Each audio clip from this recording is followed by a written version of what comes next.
Struggling with chronic pain or inflammation? Hi there, I am your AI herbalist and health guide, and welcome back with part 2, as we are continuing our journey to fight chronic pain naturally, with the top herbal remedies for inflammation in 2025.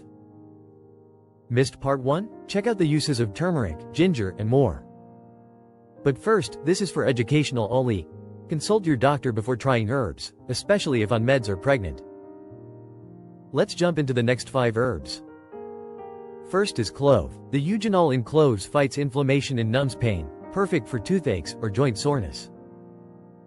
Dilute clove oil for massages, or add 1/4 teaspoon ground cloves to meals. Next is feverfew. Known for migraines, its parthenolide reduces swelling and prevents spasms. Take 100 to 300 mg capsules daily for headache relief. Third is rosemary.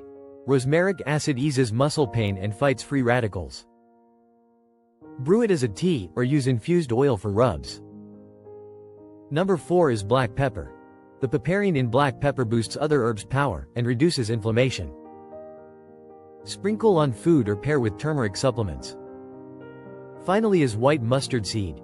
Its compounds soothe joint pain and swelling. Use half a teaspoon ground seeds in cooking or as a poultice for aches. That's 5 more herbs to crush chronic pain. Like, share and subscribe for more natural health tips. Visit us at www.naturefirstremedies.com. This video is for educational purposes only and does not replace professional medical advice. Always consult a qualified healthcare provider before changing your diet, lifestyle, or supplement routine, especially if you have health conditions, are pregnant, or are on medication.